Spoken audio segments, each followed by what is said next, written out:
Olá! No último vídeo, exploramos os Danitas.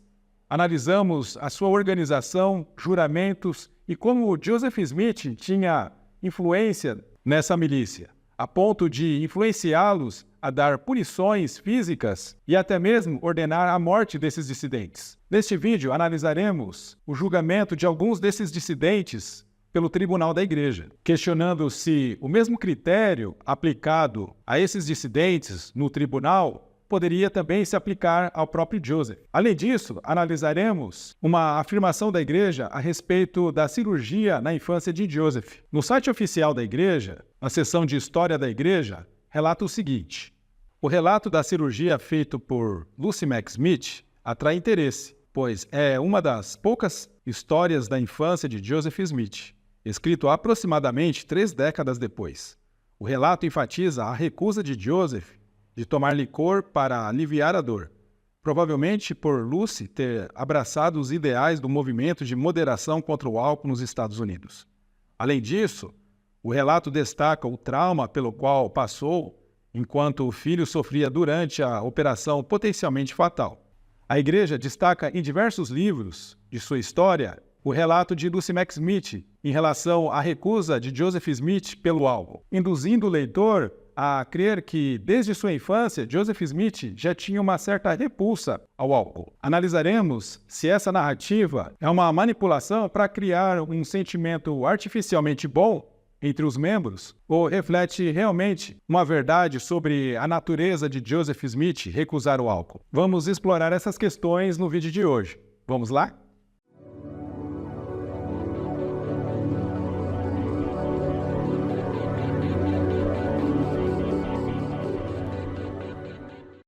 No último vídeo, discutimos os principais dissidentes que preocupavam Joseph e representavam uma ameaça à sua liderança. Estes incluíam figuras-chave na restauração da igreja, como as testemunhas do Livro de Mórmon, líderes do apostolado e 70 dissidentes, como Oliver Cowdery, David Whitmer, John Whitmer, William W. Phelps, Lyman Johnson, entre outros. Os danitas mantiveram esses homens sob vigilância para evitar que falassem sobre qualquer assunto que pudesse manchar a imagem do profeta e a história do Livro de Mórmon. A respeito dessa perseguição aos dissidentes pela milícia danita, David Whitmer, em seu livro, diz: se você acredita que Deus falou às 3 testemunhas por sua própria voz, então lhe digo que em junho de 1838, Deus falou comigo novamente por sua própria voz dos céus e me disse para separar-me dentre os santos dos últimos dias. Pois assim como eles procuraram fazer comigo, assim deveria ser feito com eles. Em 20 de fevereiro de 1834, após uma discussão sobre alguns homens estar distribuindo o sacramento sem viver a palavra de sabedoria, foi decidido, conforme a ata do Alto Conselho publicada em History of the Church, volume 2, o destaque vermelho que nenhum membro oficial desta igreja é digno de ocupar um cargo depois de ter sido devidamente ensinado a palavra de sabedoria, e ele, o membro oficial, negligenciando cumpri-la ou obedecê-la, cuja decisão o conselho confirmou por votação. Então a quebra da palavra de sabedoria, conforme decidido em conselho, abriu margem para que Joseph pudesse punir qualquer crítico à sua liderança, usando a quebra da palavra de sabedoria como pretexto. Então, em 13 de abril de 1838, a igreja abre uma ação disciplinar contra David Whitmer, que resultará em sua excomunhão. E entre as acusações percebe-se algo intrigante. O primeiro motivo da excomunhão na pauta é por não observar a palavra de sabedoria. Apesar da igreja dizer que era apenas uma lei de saúde e não um mandamento na época, pessoas estavam sendo levadas às ações disciplinares pela quebra dessa lei, conforme decisão em 20 de fevereiro de 1834, conforme vimos na tela anterior. Lyman e Johnson também é levado ao conselho da igreja por perseguir os irmãos, incitando as pessoas a processá-los por causa dos prejuízos que Joseph causou aos investidores do Banco de Kirtland, e incitando processos vexatórios contra eles, por negar a fé. E, como justificativa, colocaram que ele estava dizendo que os procedimentos da liderança da igreja eram ilegais em relação ao banco. O que vimos no vídeo do Banco de Kirtland, que realmente eram ilegais. E, mais uma vez, o conselho usa a quebra da palavra de sabedoria como motivo para levar outro dissidente à excomunhão.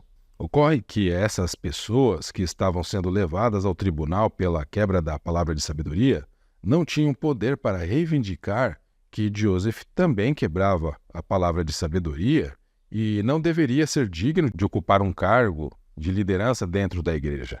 Uma acusação feita e publicada em History of the Church, volume 6, contra Joseph pela quebra da palavra de sabedoria, a edição registrou o seguinte: o Sr. Augustine Spencer, irmão do elder Orson Spencer, escreveu uma carta de Nauvoo, que agora está circulando nesta vizinhança, e está repleto das mais infames calúnias e mentiras a respeito de Joseph Smith e outros, e que são calculados para amargurar as mentes das pessoas que o leem ou ouvem. Afirma que Joseph Smith tem o hábito de beber, praguejar, festejar, dançar a noite toda, etc., e que ele mantém 6 ou 7 jovens mulheres como esposas, etc., e muitas outras insinuações semelhantes. Ao mesmo tempo, ele adverte as pessoas a quem escreve para manterem-se a carta de tal forma que o conhecimento do seu conteúdo possa não chegar a Nauvoo. Como ele diz, ter relações íntimas e amizade confidencial com o profeta Joel e os mormons, e que ele espera entrar no escritório por seus meios. Este é o seu próprio reconhecimento de sua própria baixeza, imposição e hipocrisia. Veremos que, neste vídeo e em vídeos posteriores, que todas essas acusações eram verdadeiras. Joseph tinha outras mulheres que estavam se relacionando. Joseph tinha o hábito de beber, como veremos nesse vídeo. E Joseph orientava essas pessoas a rasgar essas cartas em que ele convidava a sair com essas mulheres. Porém, na época, isso era uma verdade escondida dos membros, de que ele tinha outras mulheres. Então, quando essas denúncias chegavam, eles entendiam que era uma grande blasfêmia contra o profeta. No periódico da igreja, Millennial Star, volume 23, página 720, relata a rotina de Joseph do dia 31 de maio de 1844, onde diz que, à 1h, cavalguei com o Dr. Richards e Orrin Porter Rockwell. Liguei para Davis no barco. Paguei $90 a manhã. Encontrei George J. Adams e paguei a ele $50. Em seguida, fui até a casa de John P. Green e paguei a ele e a outro irmão $200. Bebi um copo de cerveja no Mosers. Mosers era uma taberna local. Então, Joseph bebia publicamente cerveja. A fim de higienizar sua história, a igreja removeu esse conteúdo do livro History of the Church, que também tinha feito a mesma publicação. Porém, é possível verificar na transcrição escrita à mão, que serviu de esboço para a publicação, que o conteúdo ainda estava lá. Bebi um copo de cerveja em Mosers, em 1º de junho de 1844, quando já vigorava a decisão da igreja de que qualquer pessoa que não tivesse vivendo a palavra de sabedoria não deveria ter um cargo na igreja. No manuscrito da História da Igreja, no dia 3 de maio de 1843, ele relata o que Joseph Smith fez neste dia, que diz: chamado no escritório, bebi uma taça de vinho com a irmã Geneta Richards, feito por sua mãe na Inglaterra, e revisei uma parte da ata da conferência. Na dissertação de Gary Dean Guthrie, apresentada na BYU, intitulada Joseph Smith como um administrador, ele cita um relato de Amasa Lyman, da primeira presidência, que diz: Joseph Smith provou a fé dos santos muitas vezes por suas peculiaridades. Certa vez, ele pregou um poderoso sermão sobre a palavra de sabedoria e, imediatamente depois disso, ele montou pelas ruas de Nauvoo fumando um charuto. Alguns dos irmãos foram provados, assim como Abraão no passado.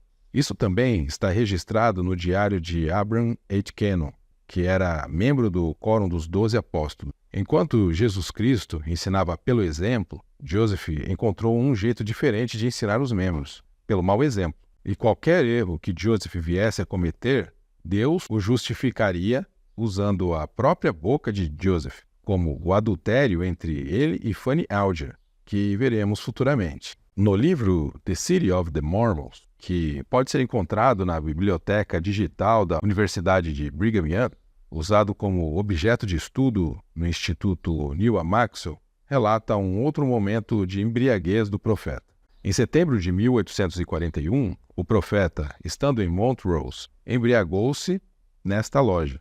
Enquanto estava nessa condição, ele disse aos transeuntes que poderia beber todas as bebidas e pediu ao lojista que tratasse todos os seus amigos às suas custas. Smith deu uma festa em Monmouth e, depois de uma brincadeira regular com seus advogados e amigos, ficou completamente embriagado. Ao ser perguntado como é que ele, um profeta do Senhor, podia ficar bêbado, ele respondeu que era necessário que ele o fizesse, a fim de impedir que seus seguidores o adorassem como um deus. Enquanto estava embriagado, em Montrose, em outro momento, ele foi ouvido por várias pessoas dizendo a si mesmo: eu sou prophet, soletrando, ou melhor, soletrando incorretamente a palavra deliberadamente. Em vez de soletrar a palavra prophet, que significa profeta, ele falava profit, que significa lucro.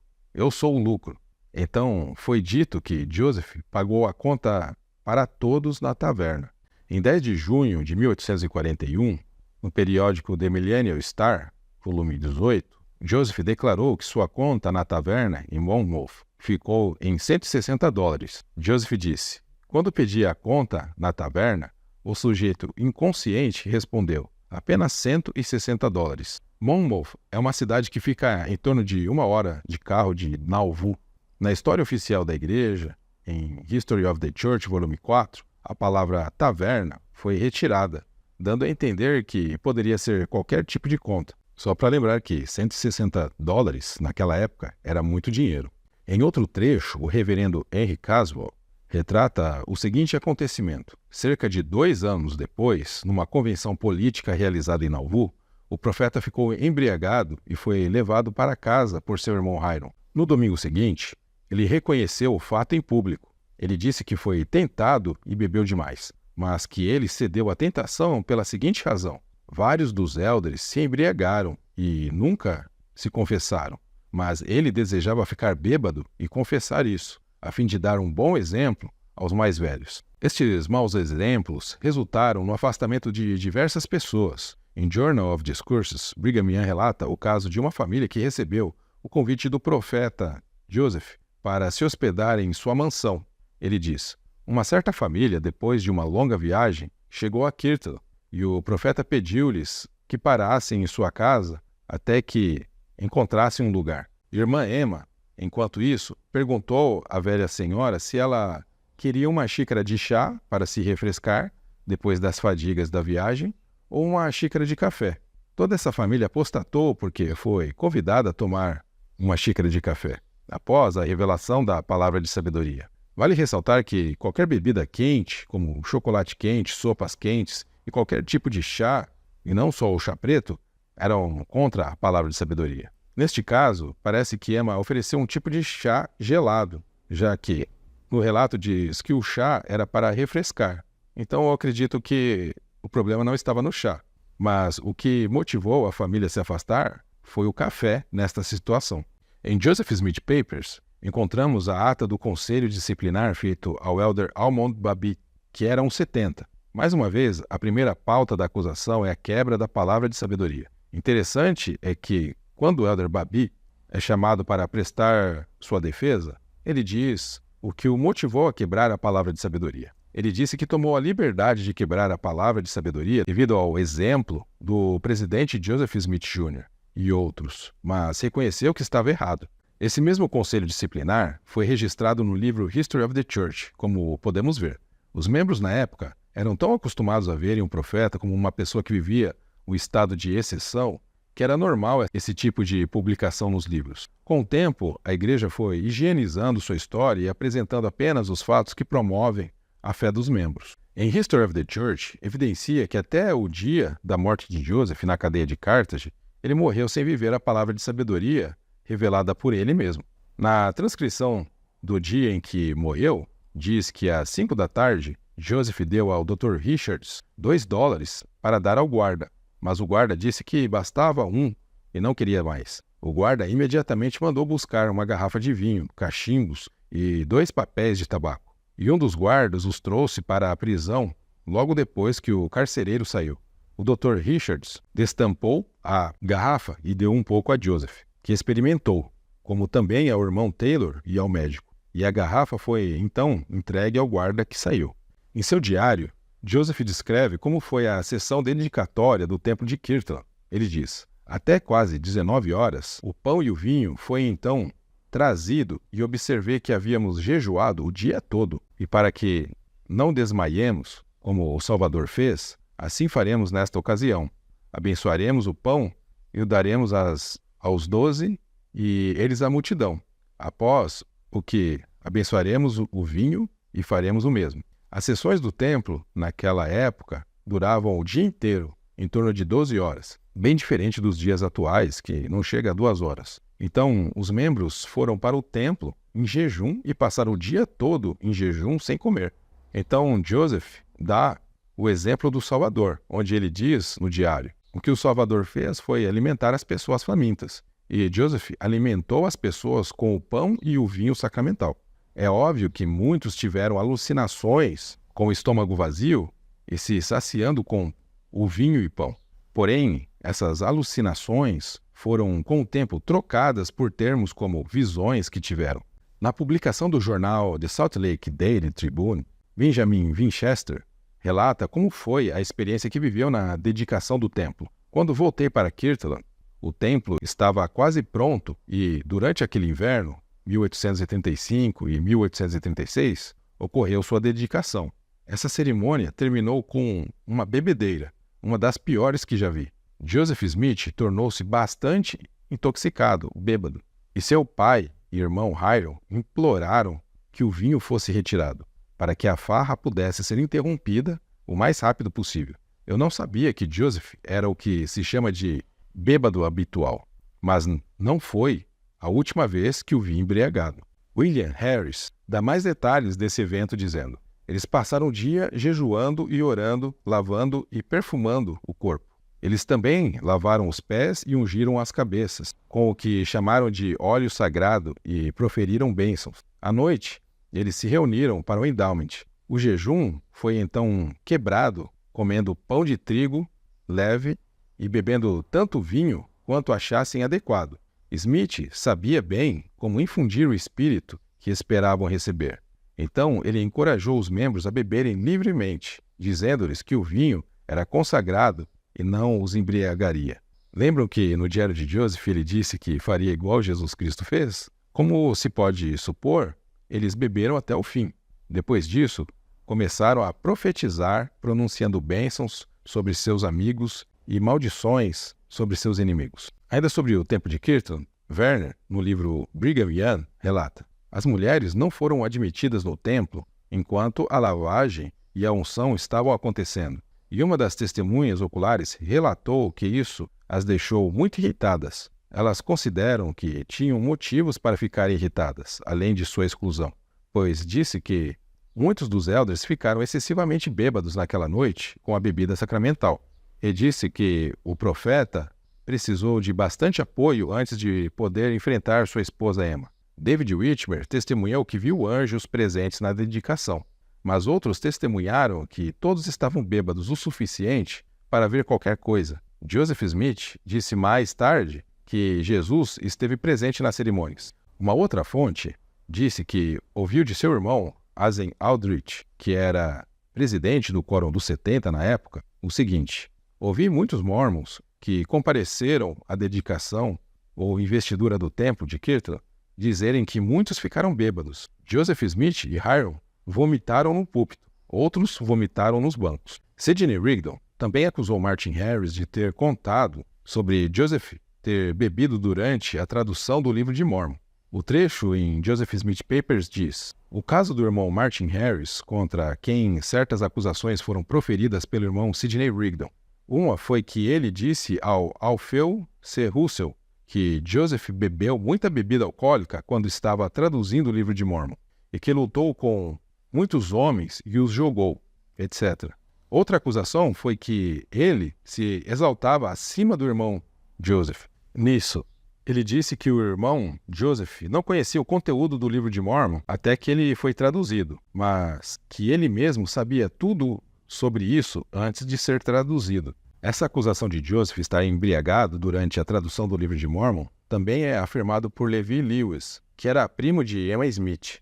Ele disse: Levi Willis afirma que conheceu Joseph Smith Jr. e Martin Harris e que ouviu os dois dizerem que o adultério não era crime. Harris disse que não culpou Smith por sua tentativa de Smith de seduzir Eliza Winters. Sr. Lewis diz que sabe que Smith é um mentiroso, que o viu embriagado em 3 momentos diferentes enquanto compunha o livro de Mórmon, e também que ouviu Smith enquanto conduzia bois, usar linguagem da maior profanidade. O Sr. Lewis também testifica que ouviu Smith dizer que ele era tão bom quanto Jesus Cristo. A respeito da afirmação de Levi Lewis de que Joseph era tão bom quanto Jesus Cristo, Joseph disse o seguinte em History of the Church: tenho mais do que me orgulhar do que qualquer homem jamais teve. Eu sou o único homem que foi capaz de manter uma igreja inteira unida desde os dias de Adão. A grande maioria de todos me apoiou. Nem Paulo, João, Pedro, nem Jesus jamais fizeram isso. Vanglorio-me de que nenhum homem jamais fez tal trabalho como eu. Os seguidores de Jesus fugiram dele, mas os santos dos últimos dias nunca fugiram de mim ainda. Agora, resta saber se quando Joseph fez essa declaração, ele estava lúcido ou alcoolizado. É lógico que a igreja fez questão de higienizar essa declaração do profeta a fim de manter a imagem mitológica de seu líder. No site oficial da igreja, a igreja reescreveu sua declaração dizendo: Joseph Smith, o profeta evidente do Senhor, com exceção apenas de Jesus, fez mais pela salvação dos homens neste mundo do que qualquer outro homem que jamais viveu nele. Essa declaração também pode ser vista em Doutrina e Convênios, na seção 135, no versículo 3, escrita de uma forma higienizada. No livro Saints Herald, ou Arauto dos Santos, 82, volume 4, de 22 de janeiro de 1935, que pode ser encontrado nos arquivos de História da Igreja, descreve que Joseph possuía um bar no estilo taverna em sua mansão. No trecho diz: conforme narrado por Joseph Smith III, quando regressou, a mãe encontrou instalado na sala de recepção do hotel, isto é, na sala principal onde os hóspedes se reuniam e onde eram recebidos à chegada, um bar com balcão, prateleiras, garrafas, copos e outra parafernália habitual para um bar de taverna totalmente equipado. E Porter Rockwell, encarregado como barman. Ela ficou muito surpresa e perturbada com esse acordo, mas não disse nada por um tempo. Em outro trecho da publicação, Emma adverte Joseph e diz: bem, Joseph, os móveis e outros bens que comprei para a casa virão, e você terá outra pessoa para cuidar das coisas aqui. Quanto a mim, levarei meus filhos e vá até a velha casa e fique lá, pois não permitirei que eles sejam criados nas condições que este arranjo nos impõe. Nem permitirei que se misturem com o tipo de homens que frequentam tal lugar. Escolha, ou aquele bar sai de casa, ou nós vamos. Não demorou muito para o pai fazer a escolha, pois respondeu imediatamente: muito bem, Emma, vou mandar removê-lo imediatamente. E ele o fez.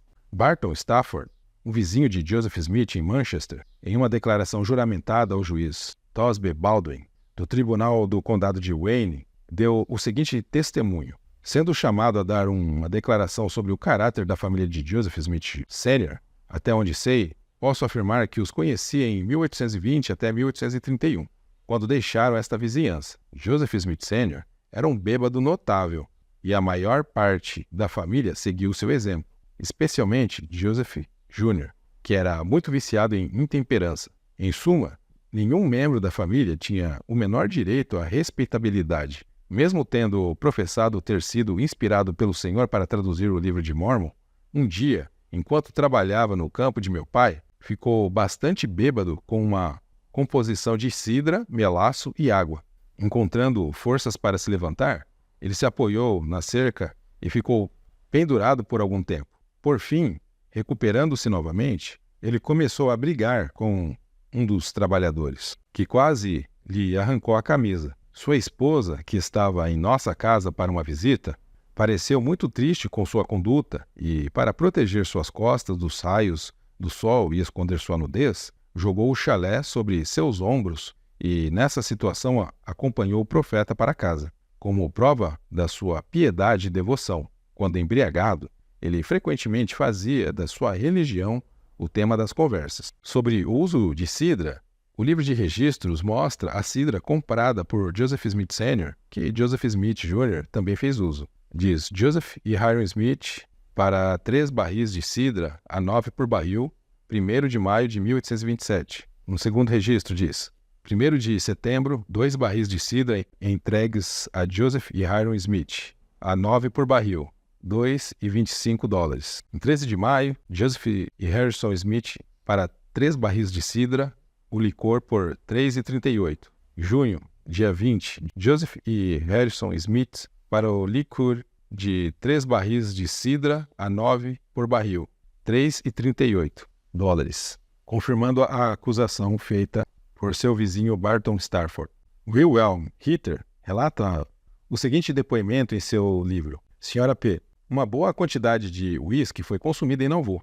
O próprio Joe estava frequentemente bêbado. Eu o vi nesse estado em momentos diferentes. Certa noite, um dos irmãos trouxe Joseph para minha casa. Ele não conseguia andar e teve que ser guiado por um irmão prestativo. O profeta me pediu para fazer um café forte, o que eu fiz. Bebeu 5 xícaras e, quando sentiu que conseguia andar um pouco melhor, foi para casa. Ele não ousou comparecer diante de Emma neste estado. Joseph era um bêbado habitual, mas não costumava fazer farras. Quando bêbado, ele costumava ser muito engraçado. Às vezes ele ia para a cama calçando as botas. Sr. W. O whisky, o bom whisky, custava então 25 centavos o galão. Não admira que Joseph às vezes fosse para a cama calçado, ou que dormisse, como às vezes acontecia, em uma vala. Ele era um profeta muito alegre. Nenhuma farsa hipócrita sobre ele. Uma outra testemunha diz: Senhora J., Joseph costumava pregar: Irmãos e irmãs, fiquei bêbado na semana passada e caí na vala. Suponho que vocês já ouviram falar disso. Sinto muito, mas me senti muito bem. Ele costumava ficar bêbado em ocasiões militares, depois dos desfiles da Legião de Nauvoo. Em 12 de dezembro de 1843, Joseph Smith, como prefeito de Nauvoo, fez a seguinte portaria: seja ordenado pela Câmara Municipal de Nauvoo que o prefeito da cidade esteja e está autorizado a vender ou dar bebidas espirituosas ou alcoólicas em qualquer quantidade que ele, em sua sabedoria, julgar ser para a saúde e conforto ou conveniência de viajantes ou outras pessoas que visitem sua casa de tempos em tempos. Então Joseph Smith tinha poder não só para liberar a bebida por uma questão de saúde, como diz a palavra de sabedoria, mas também por questões de conforto e conveniência. Um dos beneficiados com a portaria de Joseph foi o irmão Theodore Turley. No livro History of the Church, volume 5, diz: Eu, Joseph, disse a Theodore Turley que não tinha nenhuma objeção à construção de uma cervejaria. Então, para Joseph, uma cervejaria seria uma boa opção para a saúde, conforto ou conveniência. Aqui está o anúncio no jornal da cervejaria Nauvoo, autorizada por Joseph, do irmão Turley. Cervejaria Nauvoo. Turley pede licença para informar os habitantes de Nauvoo e vizinhança que ele tem constantemente em mãos um fornecimento de cerveja e levedura da melhor qualidade para venda, tanto no atacado quanto no varejo, em sua cervejaria, esquina da Hyde e Water Streets, Nauvoo, 27 de dezembro de 1948. A Millennial Star relata que Joseph foi informado que alguns irmãos haviam bebido uísque naquele dia, violando a palavra de sabedoria. Joseph então diz: chamei os irmãos, investiguei o caso, e fiquei convencido de que nenhum mal havia sido feito, e dei-lhes alguns dólares, com instrução para reabastecer a garrafa, para estimulá-los nas fadigas de sua jornada sem dormir. Então, além de não ver nenhum mal na atitude dos irmãos, ele ainda deu mais dinheiro para que eles reabastecessem suas garrafas a fim de estimulá-los Acho que já é suficiente por hoje para analisarmos se Joseph tinha uma queda pelo alcoolismo. Deixo a imagem dessa bela taça de sacramento de prata de 1847, representando Joseph Smith entre uvas para beber o vinho. Analisamos que alguns dissidentes foram levados ao tribunal da igreja por acusações que o próprio Joseph poderia ser réu e não juiz em relação à palavra de sabedoria. No próximo vídeo, continuaremos analisando o que aconteceu com outros dissidentes e no que eles foram acusados ou estavam acusando Joseph. Nos vemos no próximo vídeo.